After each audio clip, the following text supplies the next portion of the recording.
The topic of legalization of marijuana has been controversial for a long time.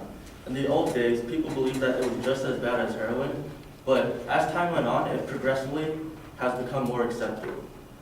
Because of this, many people overlook its negative effects. Its problems with health, the DUIs that it can cause, how it can be a gateway drug, how people will pay more after legalization, as well as criminals getting leeway, are factors that cannot be ignored. And today I'll start off by talking about how it progressed throughout the years, and then I'll pinpoint the problems with its health, talk about the DUIs, and then how it's a gateway, and then how people will pay more about legalization, and how it gives criminals more leeway. Marijuana first had regulations on it in 1937. The medical use of marijuana became legal due to Proposition 215 in the year 1996. And now in 2016, marijuana is legal for recreational use. The use of marijuana has become more accepted throughout the years because of the negative effects and the recreational uses that it gives us. And how does the use of marijuana affect our health? Marijuana affects the lungs because it contains carcinogens. Carcinogens are a substance or radiation that can cause cancer, most correlated with lung cancer. On top of that, it is also very problematic with your brain. It affects it by impairing your memory because of the way the THC, tetrahydrochloride, alters the way memory is stored in the hippocampus. Additionally, marijuana affects the heart because it speeds up the heart rate by 50%. If you have heart problems, this is extremely problematic. It can lead to heart attacks or even death. Now moving on to how it can cause more DUIs. In a study formed by AAA Foundation for Traffic School, it showed a huge leap of people being caught with cannabis in their system. 17% of fatal crashes has happened, and it is a doubling from 8% in 2013. And because of this, it has been bandied about as a reason to keep this illegal.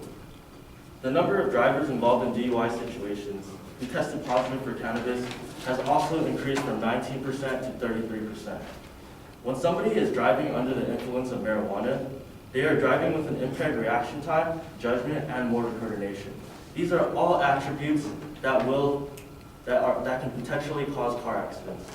Marijuana is the illicit drug most frequently found in the blood of drivers who have been involved in accidents, including fatal ones, according to the National Institute on Drug Abuse. And to top it all off, this study was shown before the legalization of marijuana. One can only imagine what will happen after. Now moving on. Why marijuana is a gateway drug? And to really understand this, you need to understand the sign, there's a science between an emotional dependency that you have on why people have to do drugs. The NIDA funded research using brain scans shows that severe marijuana dependence, now referred to cannabis use disorder, is associated with reduced release of dopamine within the striatum, a region involved in working memory, impulsivity, and attention. Lower dopamine releases within the striatum was associated with greater emotional withdrawal and inattention in marijuana-dependent participants. Less dopamine levels can lead people to look for substances that will make them release more. And drugs that are used for you to release more dopamine are harder drugs, such as cocaine, ecstasy, methamphetamines, and even heroin. According to the NIDA, a person who smokes marijuana is 104 times more likely to try cocaine than a person who has never touched it. How will this cause people to pay more for weed?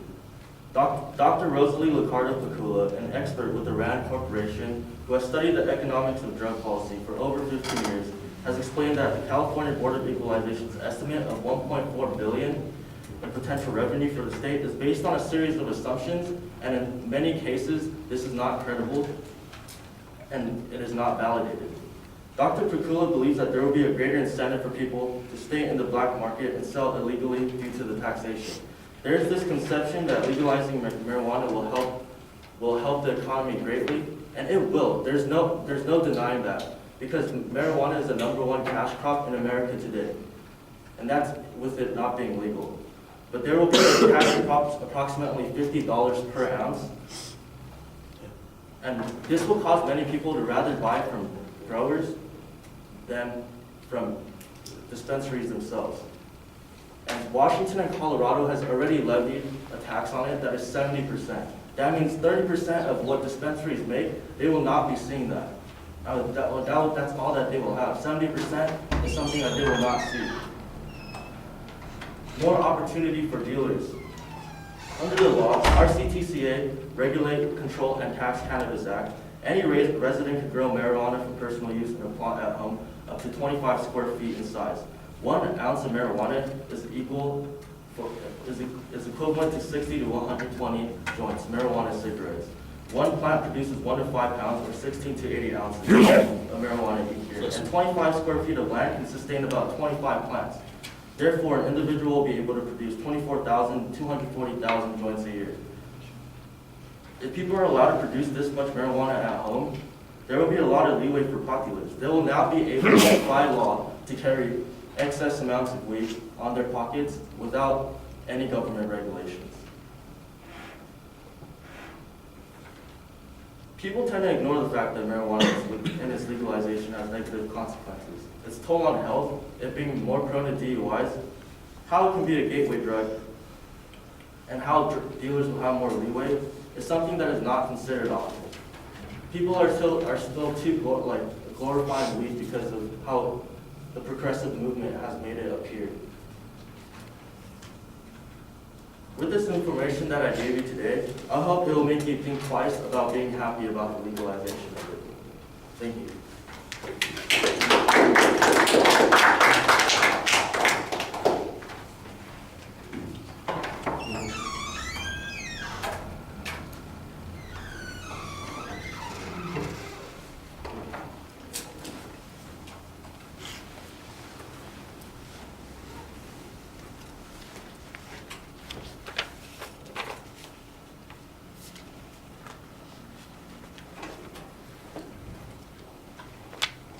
I'm sorry, I forgot to remind, oh, maybe I did, I don't remember. Jeremy, what did you think of the speech?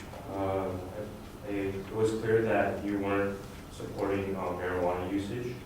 2 things that were really good was that you were pronouncing the key terms clearly and correctly, and your voice was clear to be heard throughout this room. It was also good that you were able to kind of like go into insight about how it affects you in general in terms of body and mental health. However, there was a segment in your argument where you started to side when you said that there was going to be a revenue made from legalizing marijuana, and you kind of looked at your paper a little too often. It was good how you led through how you transition between each section, and it was good that you included a topic preview.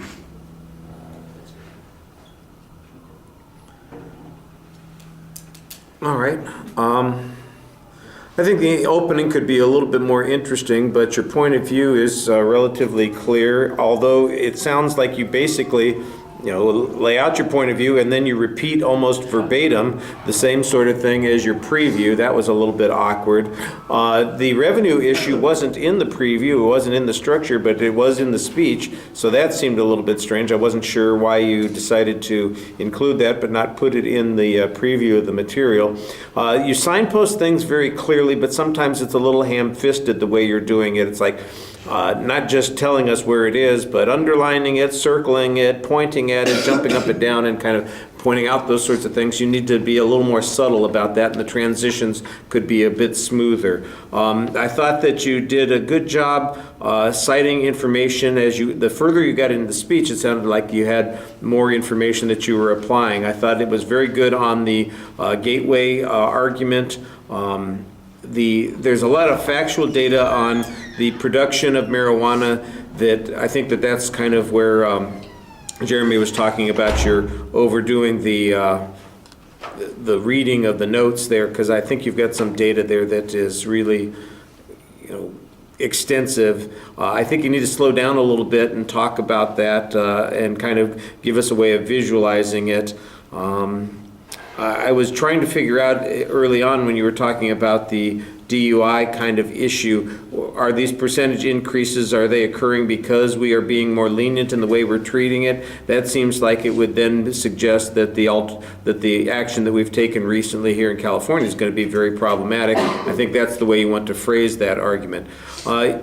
Look, you look up at the audience, as long as I'm the audience, pretty regularly. I think you need to distribute your attention around the audience a little bit more. I think that that's a little bit problematic, but there were some good indicators and gestures while you were speaking. All right, thank you.